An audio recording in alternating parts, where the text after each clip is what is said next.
Maraming magagalit sa atin ngayong umaga, partner, dahil bakit hindi naman? na namin kayo mababati dahil may bisita na kami sa studio. Ay, oo. Dr. umaandar Carlo ang Lazaro, oras, o Dr. Mario Fistin, Attorney Chris Bendijo. Ayan, ang dami niyan, Bukas na partner. lang namin kayo babatiin. Bukas Jing Subido, bukas na lang kasi kasama na po namin sa studio namin si First District Representative, First District ng Batangas Representative Leandro Legarda Laviste. Siya po ang Vice Chairman ng House Committee on Appropriations. Magandang umaga sa inyo, Congressman. Finally! Magandang umaga po, sir. Akala ko hindi mo na ako papansin, partner. Ang text ko dyan, dami ng Viber. Hindi ako pinapansin. Ayaw, Hindi ko oo. dead mo na sa Kaya nandito na po ako in person, sir. Ayan. Then, Salamat naintindihan ko naman na Congressman. busy. Super busy because of your advocacy. Yes, sir. Hindi unahin na natin yung advocacy mo. May bago po siyang post sa kanyang social media. Sabi niya, mukhang tayong mauuna dahil maya, in a few minutes siguro, nandiyan na yan sa social media. Sunod-sunod po mula kagabi ang bago naming impormasyon mula sa files ni Yumaong Yusek Cabral. Ito po ay tinalakay naman natin nung Monday Blue Ribbon Committee hearing at ako po ay nagpapasalamat namin may pagkakataon tayo noon para talakayin ito. Pero para mas masiyasat ng taong bayan ang mga detalye, inilabas na lang natin unofficially sa Facebook. So ano ang nilabas mo recently or in a few hours ago? Anong bago? The top, did you say contractors or paano ba yan? Opo, yung inilabas namin po sa hearing, yung list of projects kasama ang mga allocables ng mga district congressmen na nasa halaga ng 401 billion pesos. Tapos may mga iba-ibang mga listahan ng hindi congressman na 161 billion pesos na ini-highlight namin sa Facebook kahapon.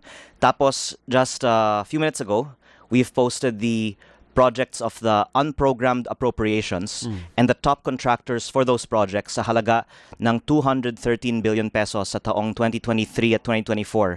At mahalaga ang talakayan tungkol sa unprogrammed appropriations dahil yun nga po ang pinondohan ng PhilHealth at PDIC funds ng taong bayan. At nakita namin ayon sa list ng top contractors, mga mas malalaki, mas concentrated ang alokasyon dito. At sa tingin ko, mas dapat tignan ng mabuti kasi hindi nga dumaan sa parehong proseso sa pag-aproba sa Kongreso ang mga proyekto galing sa unprogrammed appropriations. Marami pong kailangang talakayin, sir, kasi napakalaki po ng DPWH budget. Pero ang lumalabas po, kung 1 trillion taon-taon ang DPWH budget sa nakaraang 3 taon, ang pondo ng mga district congressman ay baka kalahati niyan. Tapos meron para sa mga senators, party list representatives. Pero yung mga proyekto na walang malinaw na proponent or mga di umano'y leadership funds ay baka umaabot ng mahigit kumulang 300 billion pesos per year. Sabi, ang lalaki ng perang At involved. yun po ang itinanong ko sa hearing nung Lunes when I got the chance to speak with former DPWH Secretary Manny Bonoan. Sino ba ang pumipili ng mga proyekto dito? At hindi po nakakuha tayo ng Hindi direkta malinaw sinagot. na sagot. Yeah. Pero just to answer, may mga code names kasi. Kaya tinatanong ko si Sec Manny, ano bang ibig sabihin ng mga code name na to? Alam niyo yung unang code name? Bini 10. Ibig sabihin, ang Bini ay may allocable sa DPWH. Ano ba yun? Hindi, code yan. I'm Opo. pretty sure it's a code. Ano? Opo. Pero ibig sabihin ba, meron na ba tayong parang belief na may katiwalian na sa nilabas mong list? O nilalabas mo lang na factual na ito ang nilalaman ng listahan? O meron ka ng accusation na may katiwalian na? Exactly, sir. We just advocate for transparency dahil ang lumalabas dito, alam ng DPWH sino ang nagpapapasok ng mga proyekto sa budget. At alam naman natin, meron nagpapapasok kasi agawan nga ng budget tapos biglang may daan-daang bilyon na hindi napapaliwanagan sino ang nagpasok, di ba?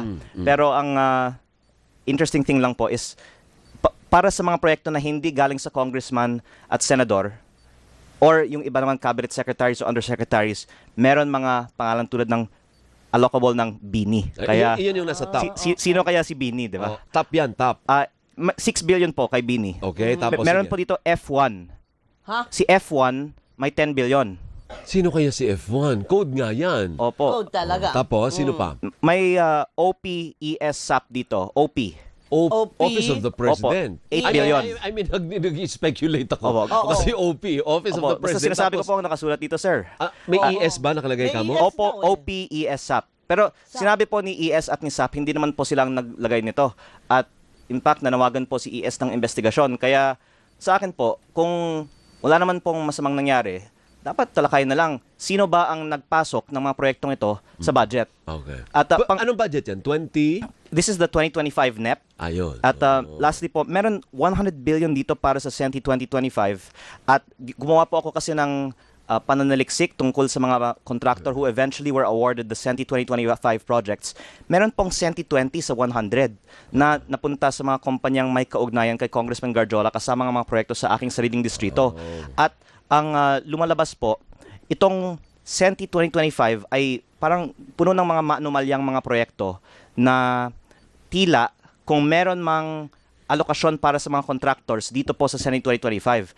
Ayon po sa mga testimonya sa mga Blue Ribbon Committee hearings, nagkakaroon ng bentahan ng mga budgets para sa mga contractors. Wala po akong ina-allege myself. I'm just presenting po the facts. Pero ang katanungan, kung ang isang contractor ay nagbayad para sa isang budget allocation, sino ang binayaran niya?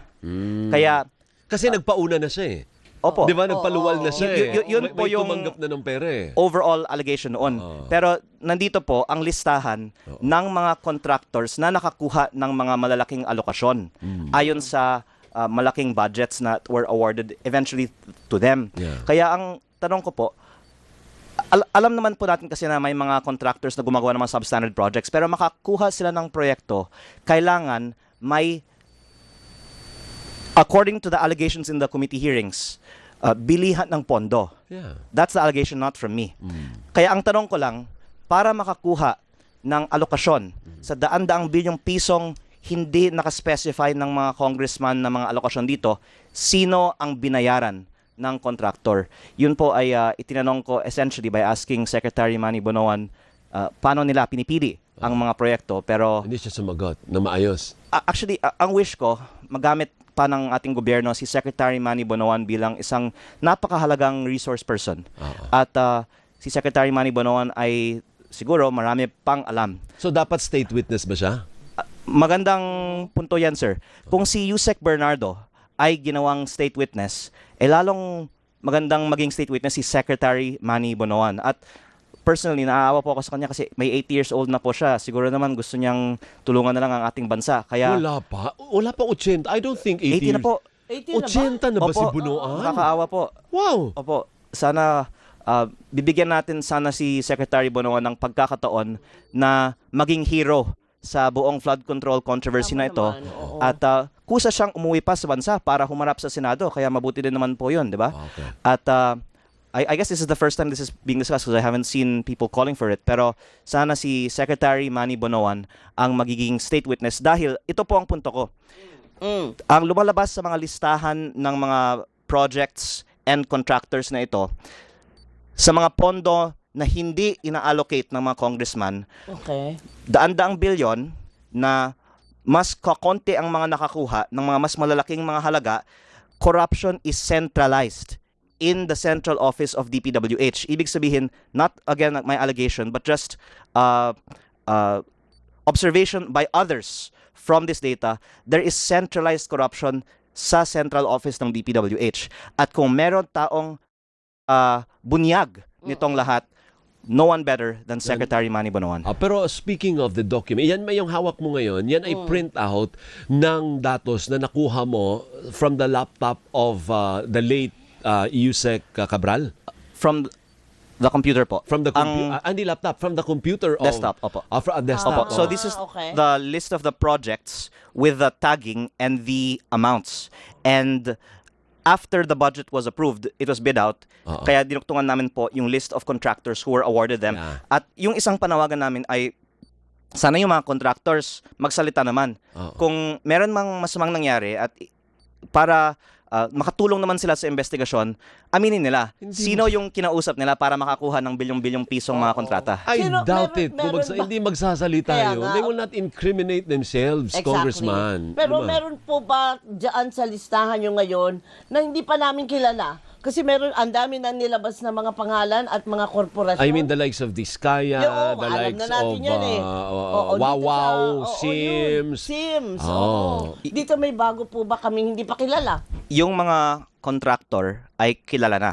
Okay. Yung mga proponent na nagpapapondo ng mga proyekto, yung hindi pa kilala. You mean the Ayun. politicians? Oh, the Opo. politicians. So Oh. sino yun? Hindi ba nakalagay diyan? Walang Well, pangalan ng mga politicians. Alam na puro ng code. taong bayan na congressman, senators at iba pa ay may mga allocable. Pero nabanggit nga po ni Senator Ping Lacson, meron pong at least 5 cabinet secretaries plus iba pang mga undersecretaries na may mga allocable.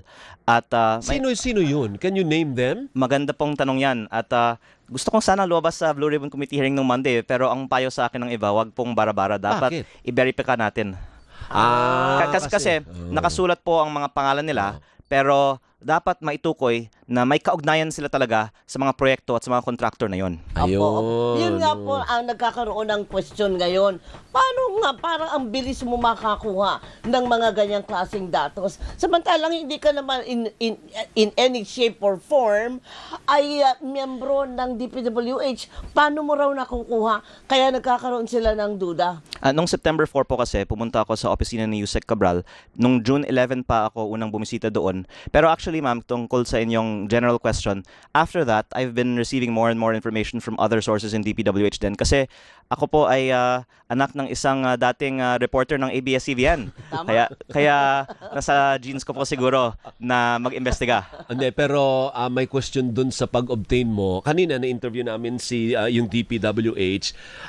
Mukhang ang position nila is these documents were forcibly, that's the term, ano? Yun yung Oo, adverb oo, dun. tama. Forcibly taken by you. Pinuwersa mo. Kung sino man ang in-interview nyo, siguro wala naman sila noon nung nasa DPWH ako. Ang nandoon ay si Yusek Cabral. At by the way, November pa lang, andito ako sa inyong studio. At sinabi ko sa interview, meron akong mga dokumento mula kay Yusek Cabral at dapat maging state witness siya. Buhay pa si Yusek Cabral noon. The whole 3.5 months from September 4 hanggang sa untimely death niya, never po siya nagsabi na it was forcibly taken kahit na tinanong pa siya daw ng ombudsman in early December. So for the record, you can declare na hindi mo pinuwersa, you did not illegally obtain Yan. those documents from the computer of the USEC. Definitely not. And I have said that it was also after a phone call with Secretary Vince Dizon on speakerphone that Yusek Cabral authorized to give the files to me. And yung context naman is September 4 ito, a few days after nagsimula pa lang si Secretary Vince Dizon. Kaya baka busy siya, kaya hindi niya inisip kung dapat ilabas ito o hindi. Pero yung instinct kasi ni Secretary Vince is public documents naman ito. Kung hindi nga lang dapat ilabas sa akin, dapat ilabas pa sa publiko. Dahil ano naman masama na isa publiko natin saan nagamit ang 3 trilyong pisong pondo ng DPWH. Okay. Kung So walang maraming partner, tanong ko lang, walang mga paper cut. kasi may ganung issue na may dugo. Oo. Wala pong paper cut dahil sa akin. Okay, so ibang issue 'yon. Opo. Correct. Okay, anyway. Maraming nagtatanong, ano ba ang motibo nung Congressman Lavista? Anong wisyo? Why is he doing this? Anong angulo Actually, niya? pati ang nanay ko tinatanong ako eh. Kasi sabi niya, anak, What is your point? ang ganda ng buhay mo bago ito, bakit mo pa gustong humanap ng mga kaaway? Oh. Dahil yung nakakatakot kasi lalong po pag pinapangalanan mo ang mga proponent, ang mga contractor, at marami ng mga nagbabayad ng mga social media trolls para atakihin ako. Kaya ang punto nga ng nanay ko, sana tumahimik na lang ako. Kaya wala po akong authorization na pupunta dito sa inyong studio ngayong araw. Pero ang sabi ko naman po sa aking ina, it's the right thing to do at sinasabi nga po ng aking hinahangaan sa Senado na si Senator Ping Lacson na ang tama ipaglaban at ang mali labanan. So hindi ka Kahit sino hindi po ka ang naman, matamaan. hindi ka naman kasi ang sabi ng iba hindi DDS yan. Secretly Oo nga. Duterte supporter yung si Laviste. For the record, are you a Duterte supporter? Kung ibigay nila sa akin ang mga files ng DPWH ng 2016 to 2022, ilalabas ko din po sa Facebook lahat. Kaya pahingi po at ilalabas ko din. Pero are you a Duterte supporter? Ako po ay anti-corruption at sa aking paniniwala, ang mga kawani ng gobyerno ay anti-corruption din. Kaya sa totoo lang po sir, hindi ko pinapakiusap ang mga kilala ko sa gobyerno na umaatake sa akin na tumigil sa pag-atake sa akin. Dahil ang nakikita ko sa social media, hindi nila ako nasisiraan. Dinidiscredit nila at sinisiraan nila ang sarili nila. Kasi ang sinasabi ko lang naman, hindi ko nga sinasabi na dapat silang ipakulong eh. Sinasabi ko lang maging transparent tayo. 'Di ba? Sino naman ang makakakontra sa panawagan para sa transparency? Sinasabi nila, paano niya nakuha yung mga dokumento? Oo. Bakit niya nilalabas ng ganito?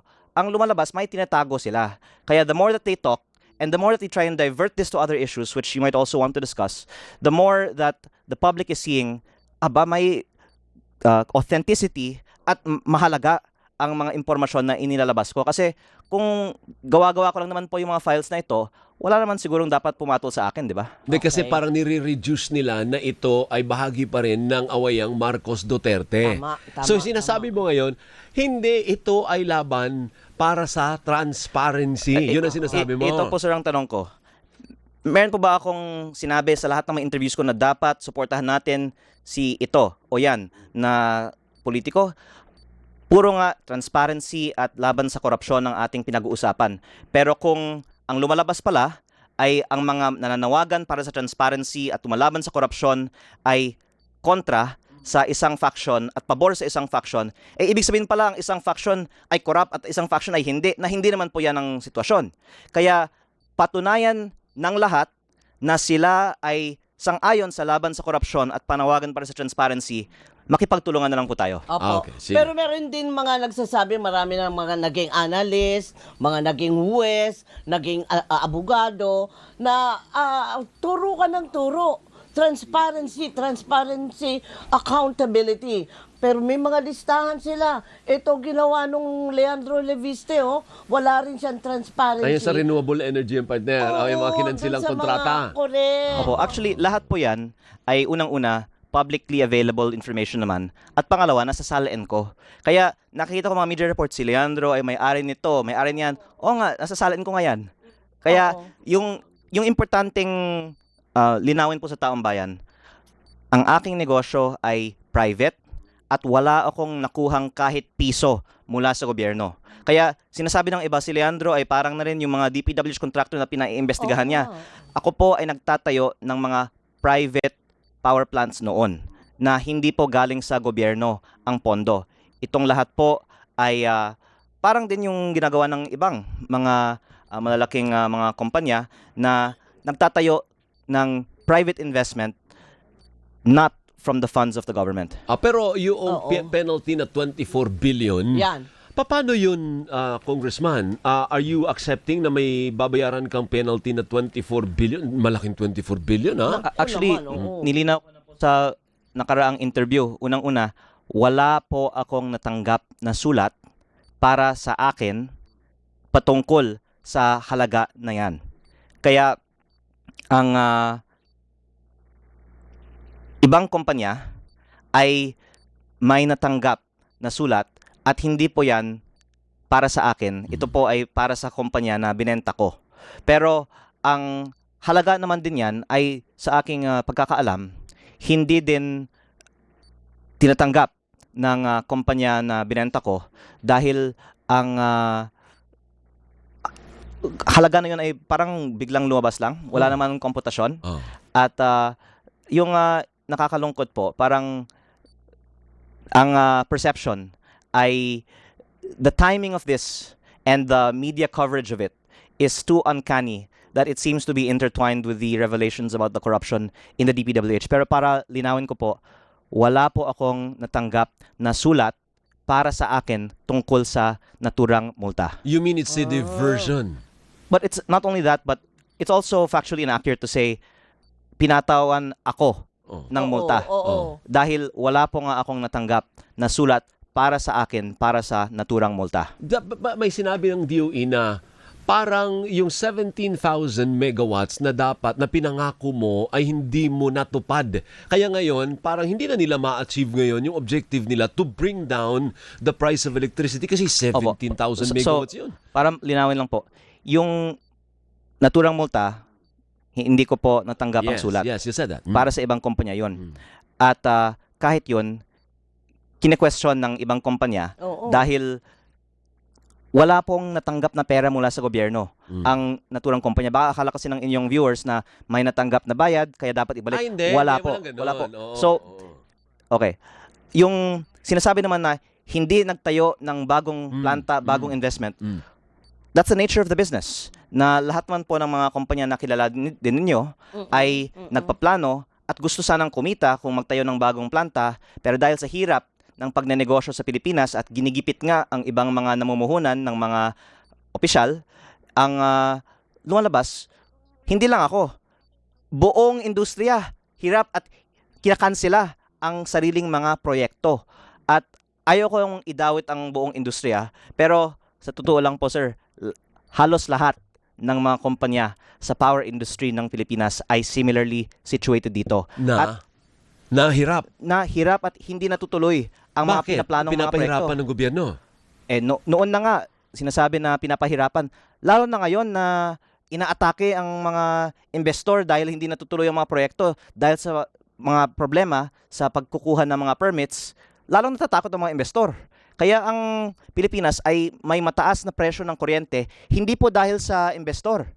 Dahil nahihirapan ang mga investor dahil sa daming mga approvals na kailangan daanan sa gobyerno. Okay. Sige, that's Hindi, isa na lang. Parte si Karen Davila magagalit na. KD, sorry Susunod-sunod kay Karen. Klaro ko lang Inunahan. kasi nabasa ko marami ka raw violation na ginawa sa yung constitution, yung pagbibitiw mo pagbebenta ng mga kumpanya mo na dapat ay mayroong Pinaalam mo sa pinaalam sa Kongreso. Hindi mo raw ginawa 'yon. Okay, unang-una po, ako po ay looking forward to, ako po ay excited and nagwe-welcome ng malawakang investigasyon tungkol sa mga assets ng lahat ng mga miyembro ng 19th and 20th Congress. Buksan natin lahat ng mga SALNs at tignan natin lahat ng mga kumpanya ng mga politiko na may kaugnayan sa anumang sektor ng ating ekonomiya.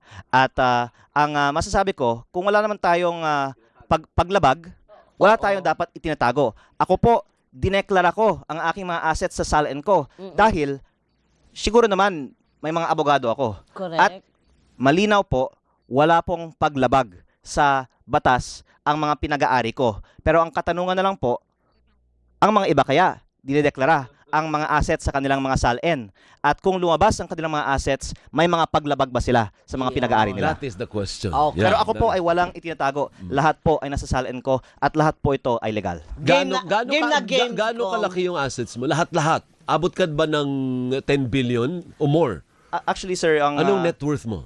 ang accounting ay iba po sa market value, di ba po? Kaya yung I think declared net worth sa accounting rules ng aking SALN ay mahigit 6 billion. Oh, so you are a 6 billion peso man, no? Opo, pero yun po ay ayon sa SALN. Oo, alam mo, partner, Kasi iba-iba po kasi yung paraan pag-compute Yeah, sa I know. accounting rules. I know. kaya nga, kulang na lang ako ng piso. Matatapatan ko na itong batang to Pera. But we need to let you go because KD will get mad. Pero Thank you. panghuli lang po, Sige lilinawin ko. Okay. Yung unang nabanggit din na gumawa ko ng pera mula sa franchise ay hindi po totoo sa simpleng dahilan na yung kumpanyang binenta ko sa Meralco ay walang prangkisa. At yung kumpanya naman na may prangkisa ay hindi ko binenta. Kaya ako nagsampa ng libel case kay Undersecretary Claire Castro dahil ang kanyang sinabi na binenta ko ang aking prangkisa ay plainly false. At muli, ayaw ko pong makulong si Yusek Claire Castro, pero ayon po sa payo ng aking mga abogado, dahil sa malinaw na kasinungalingan na ako ay nagbenta ng prangkisang ito, kayang ipakulong ang mga nagsasabi ng kasinungalingan na ito. Ang naunang nagsabi nun si Ombudsman, hindi dapat dinamay mo si Ombudsman Remulla. Oo nga. Actually sir, nabanggit ko noon na siya po kasi ay kaibigan ng aking ina, kaya hindi po siya kasama sa kaso. Pero Pero unfair naman yun. pero dagdag ko po ito. On a serious note, siya po kasi ay impeachable officer. Kaya ayon sa payo ng aking mga abogado din, parang may immunity ang mga impeachable officers sa certain types of cases. Ganun ba yun? Ang proper forum po kasi para sa impeachable officers ay impeachment. Pero wala namang kulong, Eric, kasi civilian yung Opo. kinaso mo eh. Ayoko naman pong makulong sino man tungkol dito. Pero gusto ko pong linawin lang, hindi totoo na binenta ko ang prangkisa at binenta at all. Kaya hindi ako kumita. Nag-invest po ako in good faith at dahil sa hirap ng pagkukuha ng mga permits, hindi natutuloy ang ibang mga investments kabilang ng mga investments ko at sana ang gagawin na lang ng ating gobyerno, huwag manakot sa mga investor sa pag-iingay tungkol dito. Magtulungan na lang po tayo para dumami pa ang mga investors sa ating bansa. Good luck. Okay. Maraming salamat po. Maraming Good luck. salamat. Thank you, Good mga luck isa. Si and Congressman Leandro Legarda Laviste ng unang distrito ng Batangas. Sumatakbo na po dahil kailangan din siya dun sa ANC. Vice Chairman ng House Committee on Appropriations. Hi, Diyos ko po. Oy, KD pasensya lang. Dahil may intro pa naman yan si Karen Partner. Sige, go. Nag-aayos ng buhok. May- Ano na ako. May Jeep CMM ka, 804 na. Ba? Asa na ito? Si DJ Kim na... Magdahan-dahan naman. Oo. Si DJ Kim nasa Pandacan Transport Quiapo Terminal. Kumusta dyan, DJ Kim?